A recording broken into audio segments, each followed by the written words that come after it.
Baik, kalau begitu saat mungkin kami persilakan karena juga sudah lewat 10 menit. Maka dari itu waktu dan tempat kami persilakan kepada Al Ustadz untuk menyampaikan materi pengantar seputar muamalah pada malam hari ini. Falyatafadhalu alaihi masykura wa majura.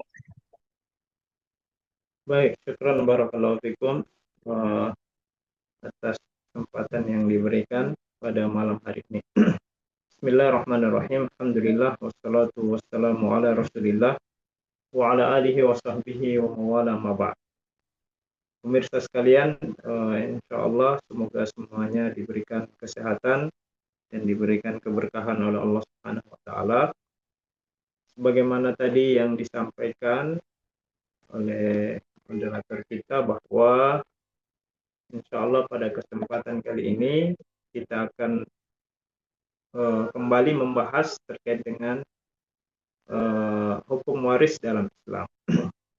Pada pembahasan-pembahasan yang lalu kita sudah mengkaji apa saja rukunnya, apa saja syaratnya sehingga warisan itu dapat dikatakan sah ketika rukun terpenuhi, ya, dan juga syarat terpenuhi, termasuk yang telah kita jelaskan juga sebelumnya itu sebab, ya. Seseorang mendapatkan warisan disebabkan adanya sebab, ya. Seperti suami misalkan menerima warisan dari istrinya yang meninggal karena ada sebab perkawinan. Anak mendapatkan warisan dari orang tuanya karena ada sebab nasab. Nah, itu alhamdulillah telah kita sebutkan pada kesempatan yang lalu. Pada kesempatan kali ini kita lebih jauh membahas penghalang. Penghalang. Penghalang ini kadangkala menjadi sebab seseorang terhalang, ya, menjadi sebab seseorang terhalang, padahal padahal pada hakikatnya dia termasuk ahli waris, ya. Dari segi sebab dia punya sebab, mungkin dia suami, mungkin dia istri, mungkin dia anak, mungkin dia orang tua, ada sebabnya. Dari segi syarat juga sudah terpenuhi, misalkan sudah meninggal uh, orang tua, sudah meninggal pewaris, dan ahli waris masih hidup, sudah terpenuhi syaratnya. Rukunnya juga seperti itu, ya, semuanya terpenuhi. Tapi kadangkala walaupun syarat dan rukun dan juga sebab itu semuanya terpenuhi, tetapi kadangkala masih bisa terhalangi. Masih bisa terhalangi kalau dia termasuk pada penghalang-penghalang warisan. Contoh sebelum kita masuk ke apa namanya, sebelum kita masuk ke perkara warisan, contoh misalkan dalam perkara sholat, ya. Kalau sholat, kita sholat, rukunnya sudah terpenuhi, yaitu kita takbiratul ihram, lalu kemudian kita juga membaca Al-Fatihah, syaratnya juga terpenuhi, yaitu kita telah bersuci, ya, kita telah bersuci dan sebabnya juga sudah terpenuhi. Tapi kemudian kita terhalangi oleh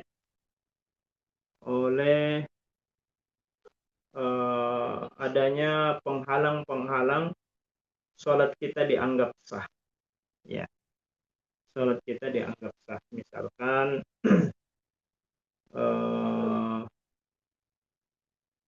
apa namanya, bagi wanita misalkan ada apa namanya, datang bulan, ya, datang bulan. Nah, sehingga walaupun dia memenuhi rukun, ya tentu tidak bisa terlaksana syaratnya karena ada penghalang dia, atau perusak, ya, perusak ibadah tersebut. Atau misalkan ketika seorang sholat lalu dia tertawa, ya, tertawa lalu kemudian kemudian bisa merusak ibadah sholat tersebut. Nah, seperti itu juga warisan. Maaf, ini saya coba tampilkan filenya.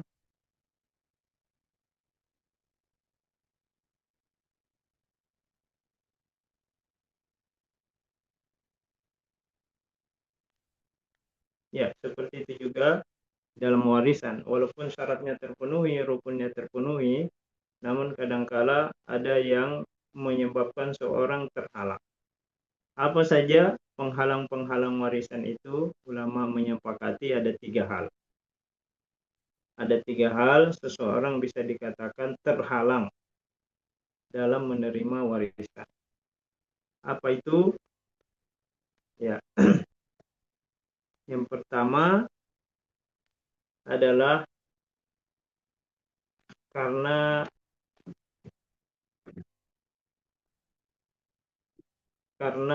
pembunuhan. Karena pembunuhan atau dalam bahasa Arab disebut dengan istilah al-qatl. Nabi SAW bersabda, la yarisu qatilu syai'an. Bahwasanya orang yang membunuh itu, khususnya yang membunuh pewarisnya, ya, waliyazubillah, ya, tanda-tanda akhir zaman ketika banyaknya terjadi pembunuhan bahkan antara pewaris dengan ahli warisnya. Nabi SAW mengatakan la yarisu qatilu syai'an, bahwasanya pewaris atau ahli waris itu tidak mendapatkan warisan walaupun sedikit pun, tidak mendapatkan warisan sedikit pun.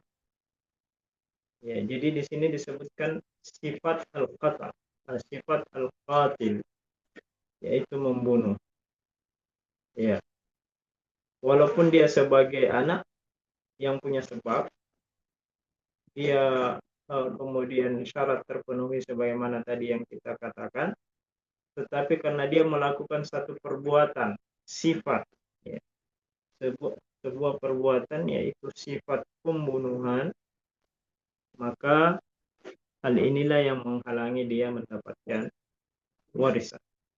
Sekali lagi sabda Rasulullah, la yarisu qatilu syai', bahwasanya pembunuh itu tidak mendapatkan warisan sama. Jadi kehadirannya, ya, kehadirannya tidak diangkat. Dia tidak bisa menghalangi seseorang mendapatkan warisan ahli waris yang lain, tidak terhalang dengan adanya dia. Jadi dalam bahasa Arabnya wujuduhu ka'adamihi, ya, bahwa adanya dia seakan-akan tidak ada, tidak dianggap lagi karena dia melakukan penghalang.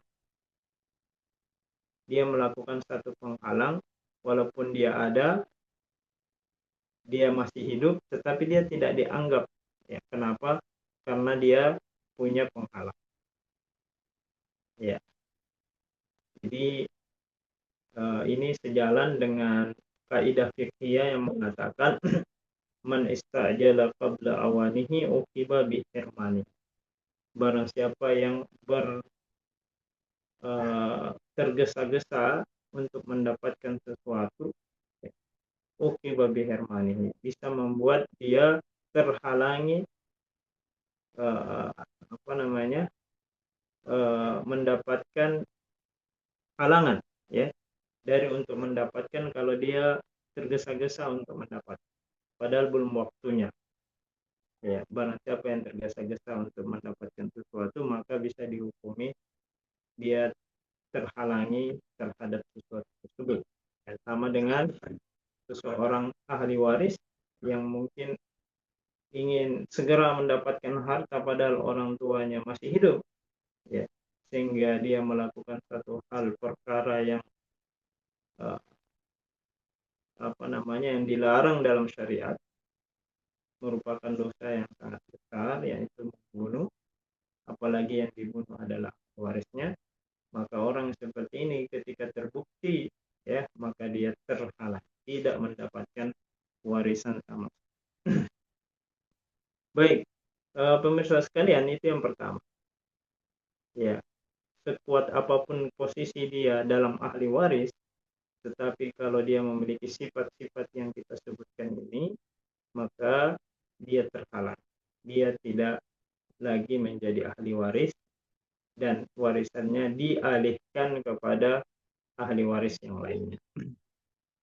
Kemudian yang kedua, ya, dan yang kedua yaitu ikhtilafuddin, ya, adanya perbedaan agama. Perbedaan agama antara pewaris dengan ahli waris. Begitu pula sebaliknya ahli waris dengan pewaris. Seorang meninggal ahli pewaris, misalkan orang tua muslim, lalu kemudian anaknya, ya, waliyazubillah, ya, non muslim, mungkin awalnya muslim kemudian dia murtad dari agamanya, maka dia terhalangi dari waris. Ya, jadi penyebab kedua atau penghalang kedua seorang terhalangi dari warisan setelah membunuh adalah karena perbedaan agama. Nabi SAW bersabda, la yarisul muslim kafirul muslim wala muslim kafir. Jadi tidak saling mewarisi antara muslim dengan kafir, begitu pula sebaliknya antara kafir dengan muslim. Intinya yang bisa saling mewarisi itu hanya perbedaan agama, hanya yang sama agamanya, ya, yang sama agama. Kalau dia berbeda, dia terhalangi dari warisan. Karena warisan ini adalah hak prerogatif, ya, hak yang dipegang oleh Allah. Allah yang menetapkan secara jelas di dalam surah An-Nisa. Ya, dia semacam apa, harta yang kita terima secara ijbari, harta yang kita terima dengan cara ijbari, artinya wajib kita terima tanpa ada ikhtiar, ya, tanpa ada pilihan. Ya, jadi ketika Allah telah menetapkan bagian masing-masing ahli waris itu adalah pemberian dari Allah, bukan lagi hartanya ahli waris, pewaris. Pewaris telah meninggal dunia, maka sudah sampai di situ ajalnya. Ya, ketika dia masih hidup, dia berhak menggunakan hartanya dan mentasarrufkan, ya, dan memanfaatkan hartanya sesuai kehendak karena dia masih hidup. Ketika dia telah meninggal, maka otomatis dia sudah tidak mampu lagi menjalankan hartanya, memanfaatkan hartanya, sehingga Allah menetapkan warisan, ya, pembagian. Jadi warisan itu bukan ditetapkan oleh pewaris. Ya, kalau pewaris mau menetapkan warisan, bukan warisan namanya, dia pemberian, dia hibah yang dia berikan semasa hidup. Itu namanya pemberian. Tetapi yang namanya warisan itu adalah ketentuan yang Allah telah tetapkan. Dan di antara ketentuan yang Allah tetapkan adalah bahwasanya hanya saja yang dapat saling mewarisi ketika agamanya selaras, ya, antara muslim dengan muslim. Ketika terjadi perbedaan agama, maka Allah telah menetapkan dia sebagai penghalang. Jadi itu yang kedua, adanya perbedaan agama, ya, dia menghalang. Walaupun dia dari sisi sebab punya sama dengan pembunuh tadi, dia yang membunuh, dia mungkin ahli waris yang kuat, tapi karena dia membunuh atau karena dia murtad, ya, beda agama dengan orang tuanya, maka keberadaannya tidak dianggap sebagai uh, sesuatu yang ada dalam kewarisan, dalam kewarisan. Kemudian yang ketiga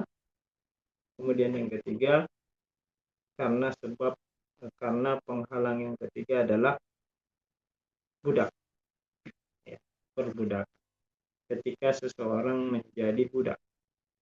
Ya, walaupun ini sudah jarang atau bahkan tidak ada lagi di zaman kita, tetapi ini tidak mengapa kita sebutkan karena dia merupakan suatu hal yang disepakati oleh ulama. Kenapa budak termasuk penghalang warisan? Karena seorang budak itu tidak memiliki harta kekayaan, ya, harta kekayaan, ya, karena kekayaannya tentu milik tuannya, ya, kekayaannya adalah milik tuannya. Dia tidak punya hak, dia tidak punya harta dan seterusnya, ya. Sehingga ketika seorang menjadi budak, tentu ini menghalangi dia dari warisan, ya, menghalangi dia untuk mendapatkan warisan karena hartanya bukan lagi miliknya, ya, hartanya akan dimiliki oleh tuannya, sehingga uh, dia terhalangi dari warisan. Jadi sebagai kesimpulan kajian kita pada kesempatan kali ini, bahwa di antara hal yang bisa menghalangi seorang mendapatkan warisan, walaupun, ya, walaupun dia punya sebab yang kuat, walaupun syarat telah terpenuhi, walaupun rukun telah terpenuhi, semuanya telah terpenuhi, tetapi dengan adanya sifat-sifat ketiga ini, yaitu sifat pembunuhan, sifat perbedaan agama, sifat perbudakan, sifat-sifat inilah yang mempengaruhi posisi seseorang dalam hal apakah masih berhak mendapatkan warisan atau tidak. Karena ketika sifat ini menghampiri seseorang, maka dia telah bersifat dengan sesuatu yang menyebabkan dia terhalang. Ya, sekali lagi, yang pertama adalah karena pembunuhan. Ketika seorang membunuh pewarisnya karena tidak sabar lagi, karena dialah yang menyebabkan misalkan pewarisnya meninggal dunia, maka dia terhalang. Kata Rasulullah, la yarisu qatil. Pembunuh itu tidak mendapatkan warisan sama sekali. Kemudian yang kedua, sifat yang kedua, perbedaan agama. Ya, adanya perbedaan agama inilah yang menyebabkan seorang terhalang. Walaupun dia masih hidup, dia tidak mendapatkan warisan ketika dia berbeda warisan dengan orang tua. Berbeda dengan hak-hak lain seperti hadiah, hibah, dan seterusnya, itu uh, masih diperbolehkan dalam syariat. Tetapi dalam hal perkara warisan ini, kita ulangi bahwa dia pemberian dari Allah, dia rezeki dari Allah, maka Allah telah mengatur tidak diperkenankan uh, saling mewarisi antara muslim dan kafir. Jadi perbedaan agama inilah yang menyebab sifat yang kedua yang menyebabkan seorang terhalangi dari warisan. Kemudian yang terakhir adalah karena adanya perbudakan. Kalau seorang uh, dikategorikan sebagai budak, dia tidak memiliki sesuatu termasuk tidak berhak mendapatkan warisan karena dia menjadi penghalang-penghalang. Baik, ini yang perlu kita sampaikan pada kesempatan kali ini agar kita bisa uh, mengetahuinya lebih jauh, ya, bahwa ternyata seorang bisa saja terhalangi, ya, bisa saja terhalangi walaupun uh, hal-hal lain sudah terpenuhi. Walaupun hal-hal lain sudah terpenuhi, tetapi dia kemudian terhalangi dengan ketiga sifat yang kita sebutkan tadi. Baik, itu mungkin yang sebagai pengantar yang bisa kami sampaikan pada kesempatan kali ini. Kemudian kita kembalikan kepada Ustadz moderator kita untuk memandu acara ini. Syukran barakallahu fikum. Subhanakallah wa bihamdik. La ilaha illa anta astaghfiruka wa atubu ilaik. Nah,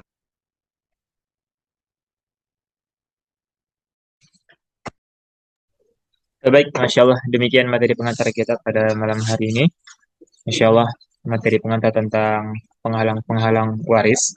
Yang insya Allah semoga bisa memberikan pencerahan dan eh, ilmu baru kepada kita sekalian mengenai bagaimana sebenarnya penghalang-penghalang waris tersebut. Dan Alhamdulillah, insya Allah kita sudah berada di penghujung acara, tepatnya di acara inti, di sesi tanya jawab atau konsultasi syariah bersama narasumber kita insya Allah taala. Baik pemirsa sekalian, mungkin kami persilakan jika ada pemirsa ini yang ingin bertanya langsung bisa raise hand, ada fitur raise hand di Zoom atau bisa lewat kolom komentar atau juga bisa lewat WhatsApp yang sudah kami tadi sebutkan di awal acara tadi. Baik, kami persilakan. Baik, Ustaz, mungkin sambil menunggu pemirsa yang lain bertanya, ini ada pertanyaan Ustaz, dari WhatsApp masuk. Ini pertanyaan yang belum sempat terjawab di pertemuan yang sebelumnya. Baik, atas nama Yusuf. Afwan Ustaz izin bertanya, kami bersaudara 4 orang, laki-laki semua, sudah berkeluarga semua. Ibu kami masih ada tanah dan rumah yang sementara ibu kami tinggali. Siapakah yang berhak mendapatkan hak waris tanah dan rumah tersebut? Apakah anak bungsu atau saudara yang lain? Nah, Ustaz. Baik, tadi pertanyaannya berapa bersaudara? 4 bersaudara, Ustaz. Empat. Laki-laki semua. Oh iya, baik. Sama dengan ibu, yaitu istri dari bapaknya. Baik, ya terkait dengan kasus yang tadi atau permasalahan yang disampaikan, yang ditanyakan tadi, seorang meninggal dunia meninggalkan seorang ibu, seorang istri, ya. Seorang meninggal dunia meninggalkan seorang istri, lalu kemudian ada 4 anak laki-laki.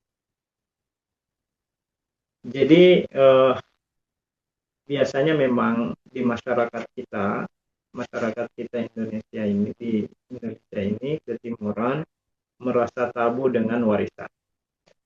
Pembagian warisan itu dianggap sesuatu hal yang tabu untuk dibahas. Seakan-akan satu hal yang apa namanya bahasa Bugisnya saja ya. Kalau kita coba terjemahkan dalam bahasa Bugis, itu biasanya kalau ada ahli waris yang meminta harta warisan, itu bahasanya konotasinya negatif. Bahasa Bugisnya itu, mohon maaf yang suku lain ya, kurang tahu udah di suku lain ini mungkin lain juga bahasanya. Kalau bahasa Bugis itu istilahnya melelung mana. Nah, melelung mana artinya memburu warisan. Ini kan konotasinya negatif. Konotasinya negatif. Ya, memburu warisan artinya harusnya artinya seakan-akan dia overaktif gitu. Overaktif untuk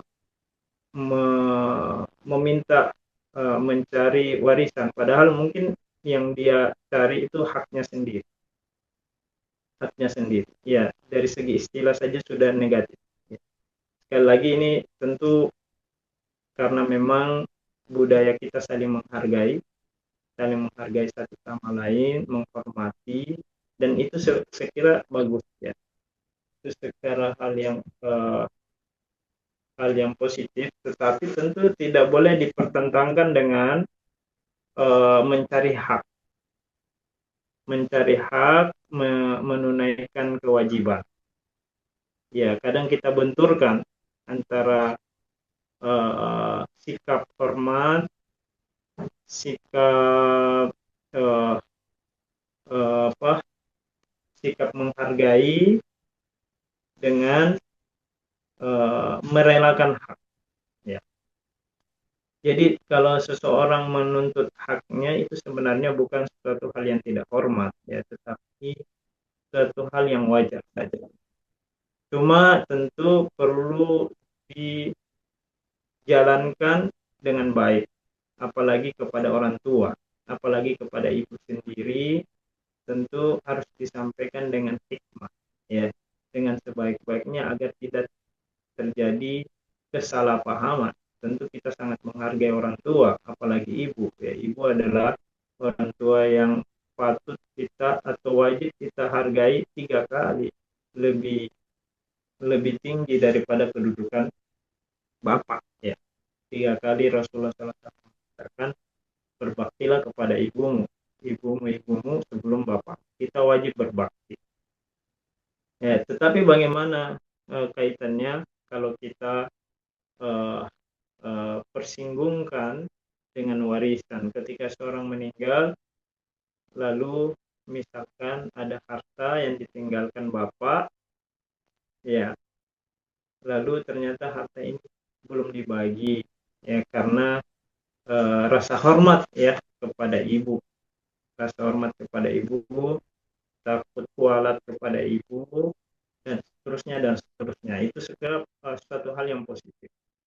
Tetapi tentu tidak menghalangi kita berbicara dengan hikmah, menyampaikan dengan hikmah, bahkan kalau seseorang memang membutuhkan haknya, tentu kita diberikan jalur untuk itu.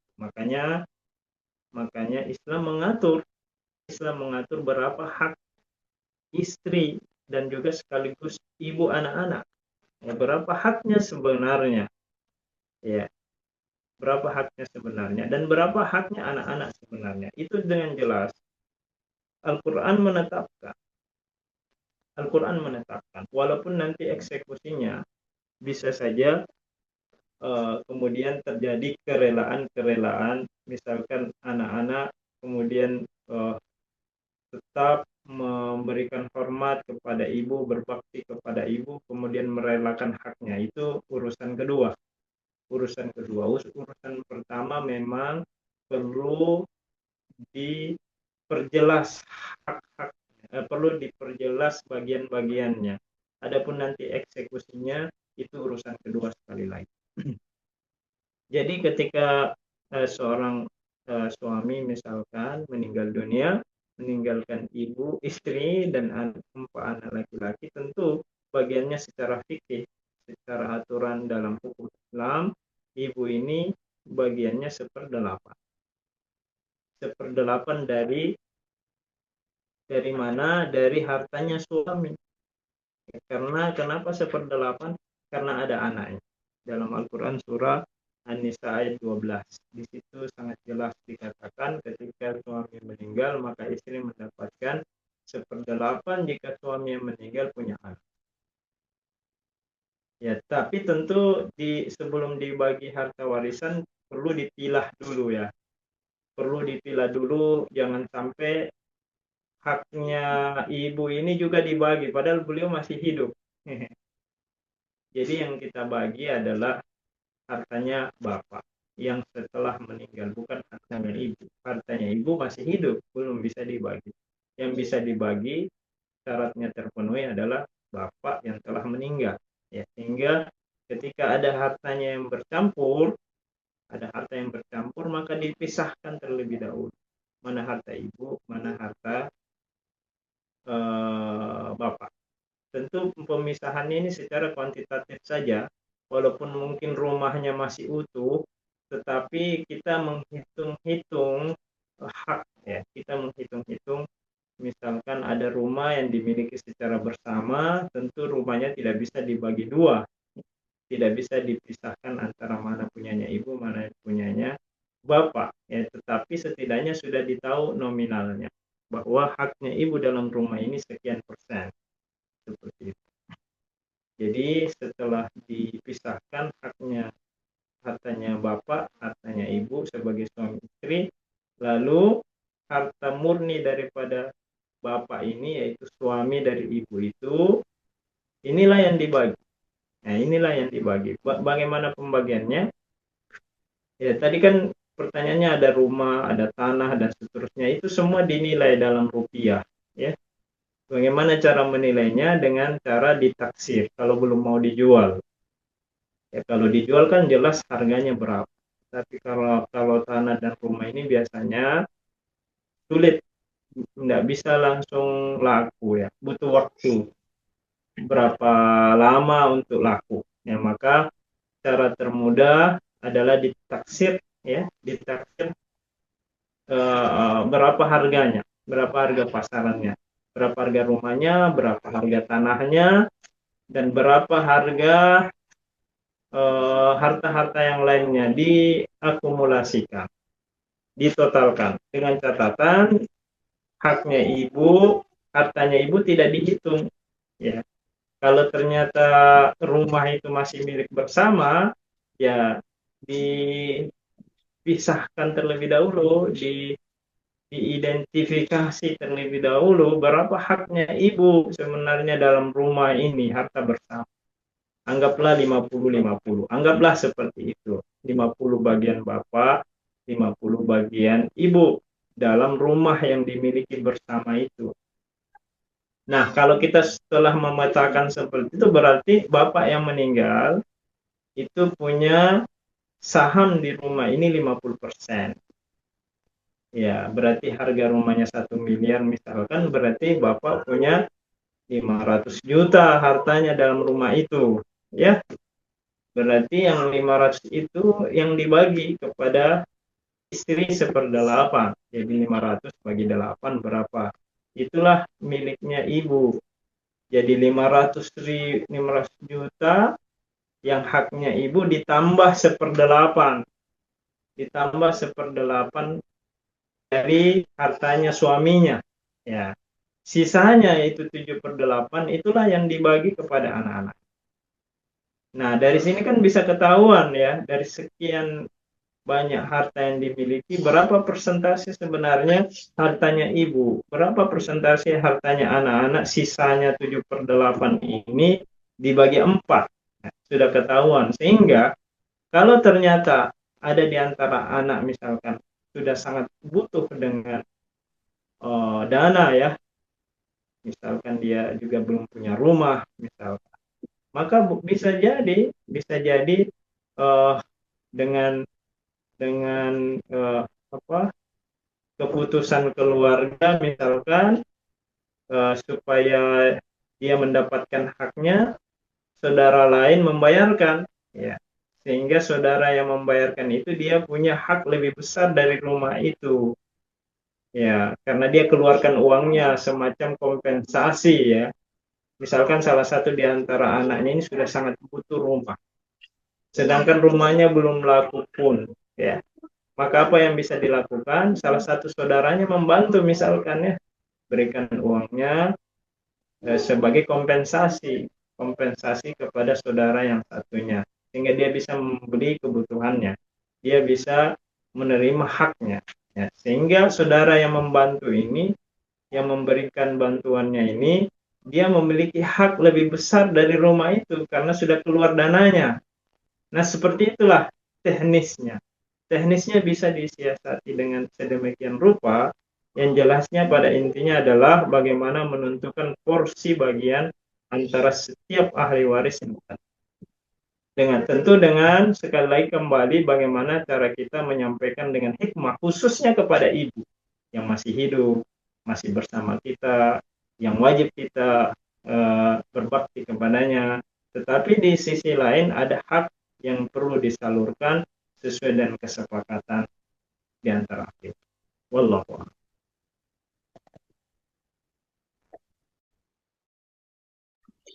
Baik, Masya Allah. Ya, demikian jawaban dari narasumber kita, dari Ustadz kita, Masya Allah. Pertanyaan tadi semoga dari penanya yang sudah kami bacakan tadi bisa mengerti dan memahami dari apa yang telah disampaikan oleh narasumber kita. Baik, Ustadz, mungkin langsung saja. Masya Allah sudah masuk beberapa pertanyaan. Kurang lebih ada 4 ini, Ustadz. Semoga bisa terjawab sesuai dengan waktu yang ditentukan. Baik, Ustadz. Kita lanjut ke pertanyaan dari salah satu pemirsa atas nama Ruslan. Afwan, Ustadz, kita ketahui bahwa pembagian warisan itu untuk laki-laki 2 dan perempuan 1 bagian. Nah, bagaimana kalau mereka bersepakat untuk membagi rata? 6. Seperti itu. Ini pertanyaan lama atau baru nih? Baru Ustaz, yang baru-baru ini. Oh, baru ya. Iya, Ada ya. di Soalnya kolom ada komentar Ustaz. beberapa pertanyaan di kolom komentar ya. Baik. Nah, Jadi pertanyaannya, kalau anak itu kan anak termasuk saudara kandung, ya, saudara kandung dan saudara sebapak, beda dengan saudara seibu. Itu beda. Laki-laki dan perempuan sama porsinya. Kalau laki-laki seibu. Jadi beda porsi antara, tidak semuanya laki-laki 2:1, tergantung posisinya. Ya, jadi kalau dia anak kandung, berarti memang Allah mengatakan yusikumullahu fi auladikum lidzakari mislu hadzil unsayain. Ini kan jelas ayatnya bahwa Allah mengatakan Allah mewajibkan mewasiatkan kepada kalian fi auladikum, khususnya kepada anak-anak kalian dalam pembagian warisan, lidzakari mislu hadzil unsayain. Bagian laki-laki itu sama dengan dua bagian perempuan. Bagian satu laki-laki itu sama dengan dua bagian perempuan. Artinya memang 2:1. Dua bagian laki-laki, satu bagian perempuan. Nah, ketika kita sudah tahu seperti itu, lalu kemudian anak-anak ada atau saudara di antara mereka ini yang merupakan ahli waris ingin bersepakat membagi secara rata, maka jawabannya boleh saja, tetapi dengan syarat. Dengan syarat. Apa syaratnya? Pertama, semua dari saudara itu harus mengetahui bagiannya masing-masing terlebih dahulu. Karena tidak boleh kita mengklaim kesepakatan kalau belum tahu bagiannya ya. Ya, jadi dibagi dulu lah, dibagi dulu, ditahu porsinya dulu, lalu setelah itu dikembalikan apakah mau merelakan haknya atau tidak.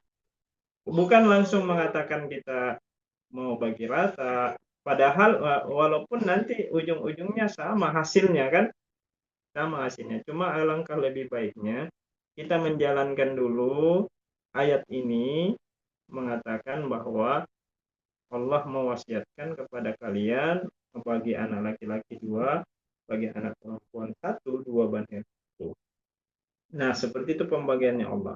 Lalu setelah dibagi porsinya, walaupun uangnya belum dibagi, hartanya belum dibagi, tapi porsinya sudah diketahui nih. Anak laki-laki berapa persen, anak perempuan berapa persen. Lalu kemudian ternyata ada kerelaan-kerelaan bahwa anak laki-laki mengatakan jangankan merelakan membagi rata. Ya, kalau anak laki-lakinya mengatakan silahkan ambil semua sebagai hadiah juga tidak masalah kan, seperti itu. Misalkan anak laki-lakinya mengatakan kalian saudara-saudara saya perempuan, eh, saya kasih semua harta saya, enggak usah saya sudah kaya raya misalkan ya, silakan kalian bagi rata, enggak usah berikan kepada saya, bagian saya dibagi aja. Nah itu kan boleh seperti itu ya, itu namanya hadiah, itu namanya hibah hadiah. Tentu diperbolehkan, bahkan dianjurkan kita saling menghadiahkan. Nah, jadi babnya bukan warisan. Babnya bukan warisan kalau seperti itu. Babnya adalah hadiah. Ya, orang saling menghadiahkan antara saudara tentu boleh dan jangan dihalang-halangi. Tidak boleh kita halang-halangi. Tapi jelasnya yang pertama hukum warisnya tetap jalan. Hukum warisnya tetap jalan. Lalu kemudian hadiahnya itu istilahnya mubah atau dianjurkan, terserah, boleh sunnah, boleh mubah, mubah lah bukan sunnah, tapi mubah ya, mau saling merelakan mubah boleh ya, boleh. Jadi yang pertama laksanakan wajibnya, baru yang kedua laksanakan kebolehan, maka itu insya Allah tidak benar. Allah. baik, Masya Allah demikian jawaban dari narasumber kita. Semoga bisa membantu menjawab dari pertanyaan pemirsa atas nama Ruslan tadi. Barakallahu fikum. Nah, baik Ustaz, kita lanjut ke pertanyaan selanjutnya. Pertanyaan dari pemirsa atas nama Abu Aisyah. Assalamualaikum Ustaz, apakah warisan bisa diminta saat orang tua masih hidup? Nah, selesai. Simple. Ya, warisan bisa diminta saat orang tua masih hidup. Ya, Masih hidup. namanya warisan itu ketika ada yang meninggal. Itu definisinya ya. Definisi secara istilah kan warisan itu bahasa Indonesia saja warisan adalah peninggalan. Peninggalan. Kalau bahasa Arabnya at-tirka. Sesuatu yang ditinggalkan. Ditinggalkan karena meninggal dunia. Kalau dia masih hidup, orang tua masih hidup, lalu minta warisan, bukan minta warisan namanya. Itu kita belum tahu siapa di antara mereka yang meninggal lebih dulu loh. Iya, belum tahu. Bisa jadi anaknya lebih dulu, bisa jadi orang tuanya lebih dulu. Siapa yang lebih dulu meninggal, dialah yang mewariskan. Kalau anaknya lebih dulu meninggal, berarti anaknya mewariskan hartanya kepada orang tuanya. Kalau orang tuanya meninggal lebih dulu, berarti orang tuanya mewariskan hartanya kepada anaknya. Nah, sekarang belum tahu nih siapa yang meninggal lebih dulu karena ajal kan tidak diketahui. Sehingga ketika pertanyaannya bolehkah meminta warisan, itu tidak tepat sebenarnya pertanyaannya. Ya, karena warisan itu memang berkaitan dengan meninggal, kematian, meninggal dunia, mewariskan. Kalau seorang mau meminta harta kepada orang tuanya, yang masih hidup berarti bukan warisan, dia namanya meminta pemberian, meminta pemberian, meminta hadiah. Nah, boleh saja, tetapi ketentuannya jadi bukan warisan ya, yang diminta itu pemberian, hibah. Ya, apakah boleh? Boleh saja, tetapi orang tua di sini yang wajib berlaku adil.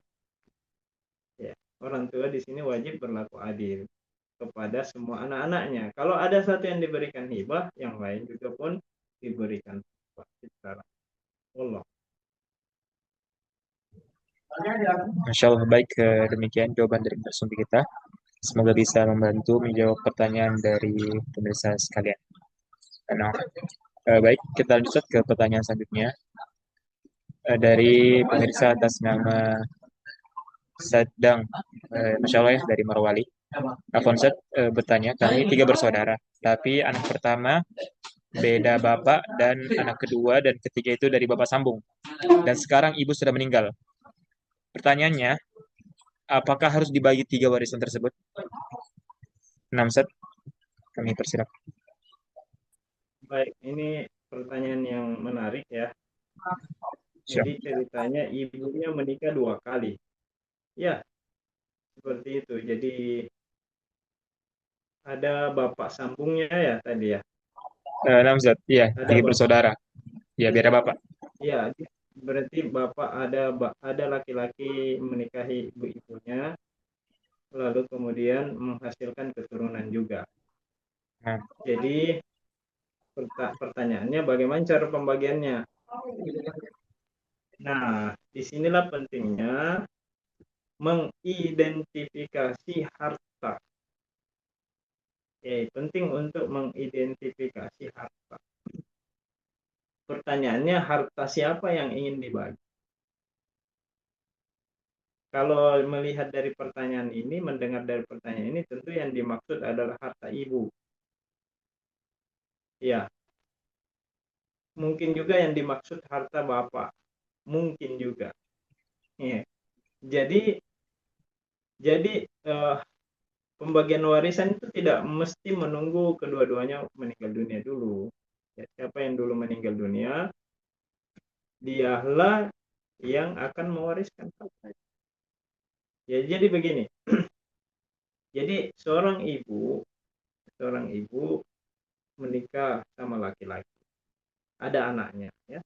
Dia dikaruniai anak. Tapi ternyata suami pertama meninggal dunia. Berarti suami ini mewariskan hartanya kepada istrinya, ya, kepada istrinya masih hidup dan kepada anak-anak. Dari sini kan clear. Laki-laki pertama yang meninggal dunia clear. Kemudian ibu ini menikah dengan laki-laki lain. Ya, menikah. Anggaplah juga meninggal juga, anggaplah ya. Kita tidak tahu eh, Bapak Sambung ini sudah wafat atau meninggal juga. Ya, belum jelas dari pertanyaannya ya. Anggap sudah meninggal. Tentu juga harus dibagi warisannya. Siapa yang berhak menerima warisannya? Istrinya dan anaknya. Anaknya bukan anak tirinya. Jadi anak dari laki-laki pertama itu bukan ahli warisnya dia. Yang laki-laki ini ya. Jadi kita harus petakan antara satu orang dengan yang lainnya. Jangan digabung. Nggak bisa digabung. Harus dipetakan satu-satu. Siapa yang meninggal lebih dulu. Sebenarnya ada cara simpel menggabung, tapi itu tentu hasilnya sama saja ketika kita uh, kerjakan satu-satu. Kerjakan masalahnya satu-satu. Jadi yang pertama siapa yang meninggal dunia, itulah yang dibagi hartanya. Nah pertanyaannya, bagaimana kalau ibunya meninggal dunia? Ibunya meninggal dunia. Maka harta ibunya ini dilihat dulu apakah masih ada suaminya. Yang tadi ayah sambung itu tadi, apakah masih ada suaminya atau tidak. Kalau ternyata suaminya masih ada, berarti suami ini kan termasuk ahli waris dari istrinya ya. Berapa bagiannya? Bagiannya seperempat. Suami ini yang masih hidup. Nah, sisanya inilah 3/4 kepada anak-anaknya. Kepada anak-anak. Siapa saja anak-anaknya yang dimaksud? Apakah anak dari laki-laki pertama, dari suami pertamanya, atau anak dari suami keduanya? Jawabannya adalah semua anaknya. Semua anaknya. Karena ibu ini punya kandung semua ini. Anaknya ini, anak dari laki-laki pertama, anak dari laki-laki kedua, itu semua anak kandungnya. Ya, jadi posisinya sama antara anak dari suami pertamanya, anak dari suami keduanya, karena satu ibu. Ya, ya kalau yang kita bagi adalah hartanya ibu, berarti tidak ada perbedaan antara anak satu dan anak dua. Berbeda kalau yang kita bagi adalah harta dari suaminya. Ya, harta dari misalkan, anggaplah ibu masih hidup. Ya, suami yang duluan meninggal. Berarti suami kedua ini yang menjadi ahli warisnya adalah istrinya dan anaknya. Adapun anak tirinya bukan ahli waris. Mudah-mudahan bisa dipahami ya.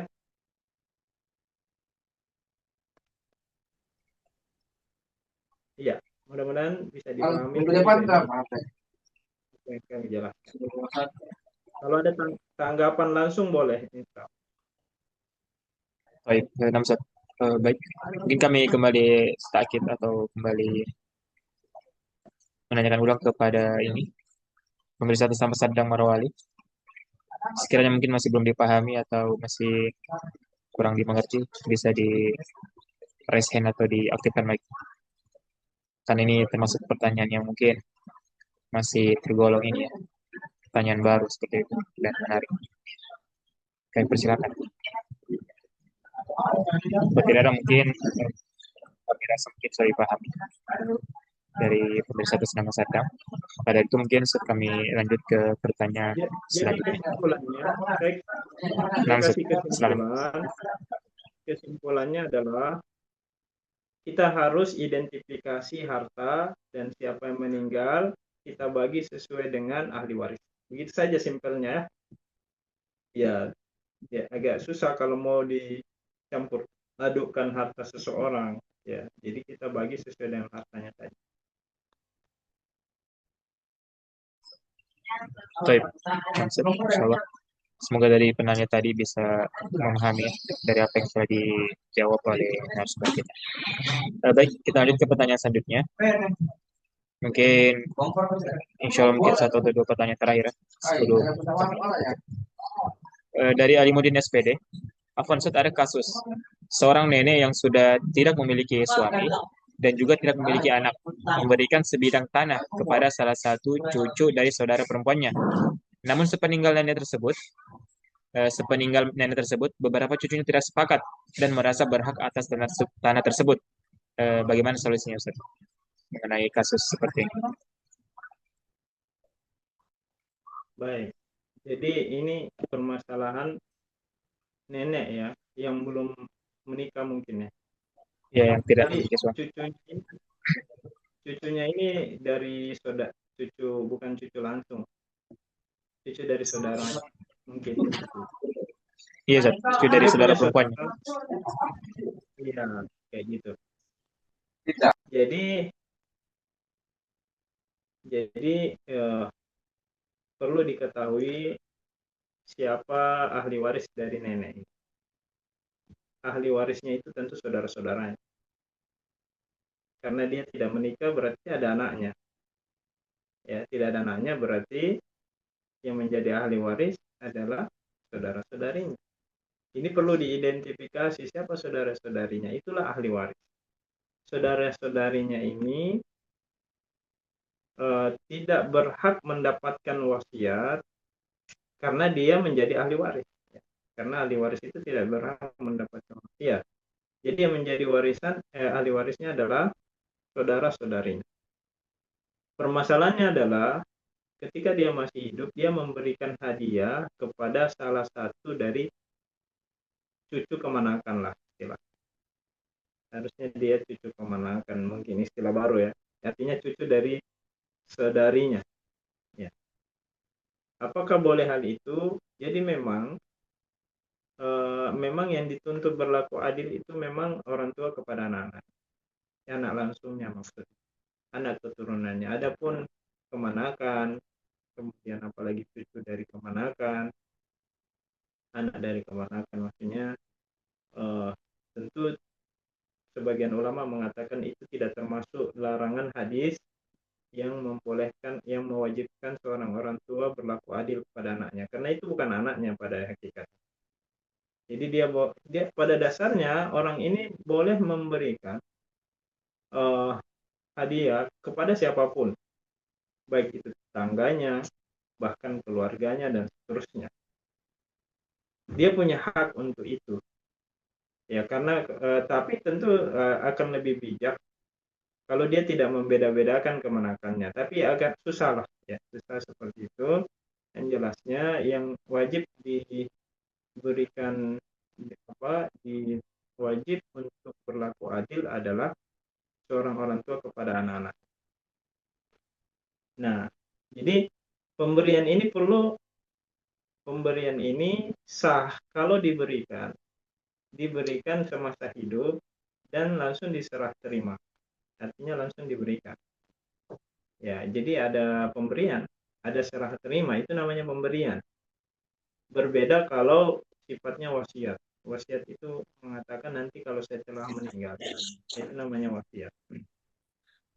Jadi eh, dia memberikan kepada salah satu saja dari cucunya. Ya sekali lagi dia bukan anaknya sehingga sebagian ulama memperbolehkan seorang eh, menghadiahkan, memberikan, menjalankan hartanya sesuai kehendaknya kepada kepada siapa pemilik harta, ya, pemilik hartanya tersebut. Sekiranya yang dia berikan salah satu dari anaknya, maka itu eh, tidak diperkenankan, ya karena kewajibannya adalah memberikan semua kepada anak.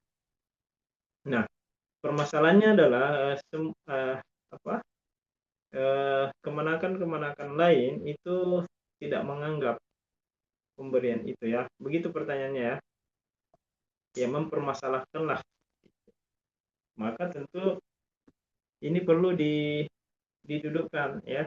Apakah memang benar, apakah ada saksinya dan seterusnya. Kalau memang benar, ya tidak perlu dipermasalahkan karena dia setelah memberikan semasa hidupnya. Masalah memang kalau hanya klaim semata. Ya, jadi ini masalah pemberian. Sedangkan ahli warisnya siapa? Ahli warisnya adalah saudara-saudarinya yang masih hidup ketika nenek ini meninggal dunia. Itulah ahli waris sebenarnya. Ya, belum melangkah kepada kemanakan apalagi cucu, karena masih ada saudara-saudari. Wallahu a'lam. Baik, insya Allah. Demikian jawaban dari narasumber kita. Semoga bisa membantu menjawab dari pertanyaan tadi, dari pertanyaan dari pemirsa bersama di mungkin. Baik, Seth. Mungkin satu lagi, Seth, sebagai pertanyaan penutup pada perjumpaan kita pada malam hari ini. Pertanyaan dari pemirsa atas nama Abdul Rahim.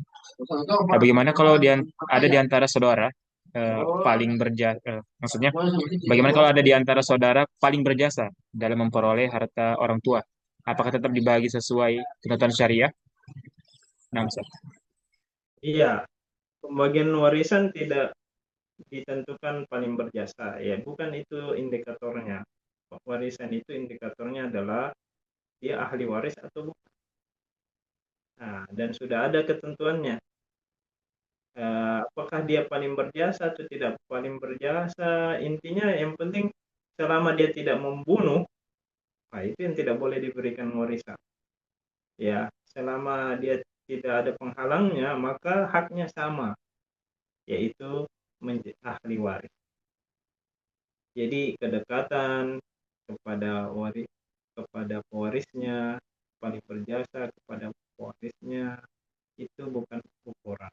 Ya, ukuran dalam pembagian warisan. Apa ukurannya? Ukurannya adalah uh, posisinya sebagai ahli waris.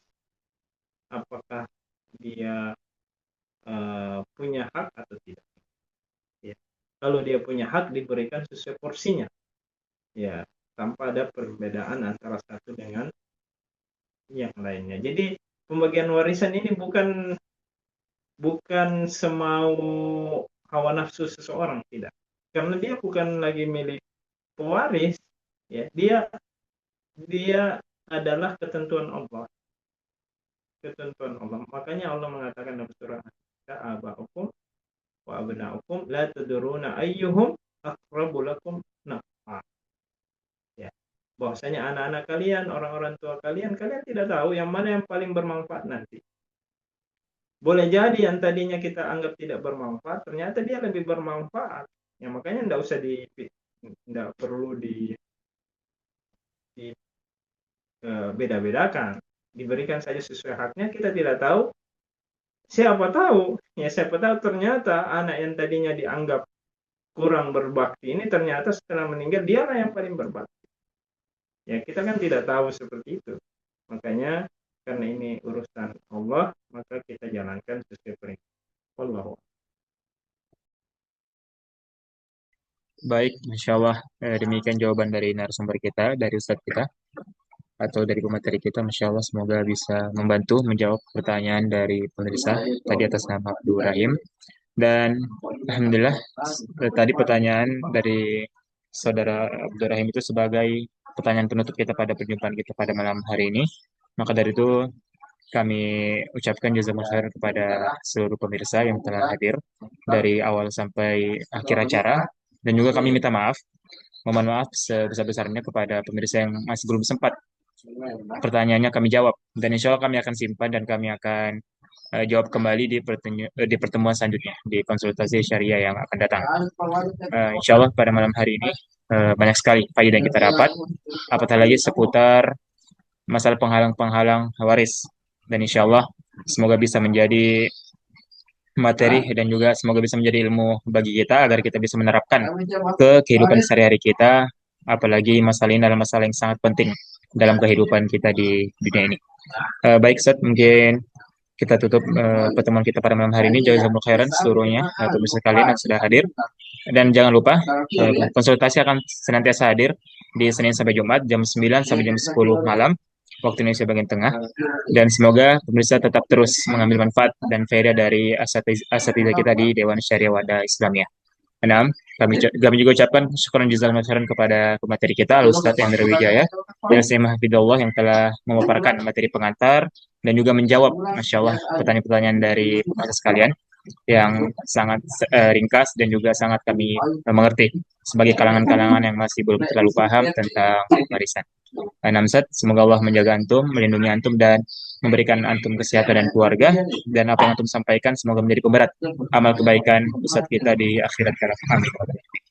Nah, mari kita tutup pertemuan kita dengan membaca doa kafaratul majelis. Nah, Ustaz, subhanakallahumma wa bihamdika asyhadu an la ilaha illa anta astaghfiruka wa atubu ilaik. Kami akhir wassalamualaikum warahmatullahi wabarakatuh.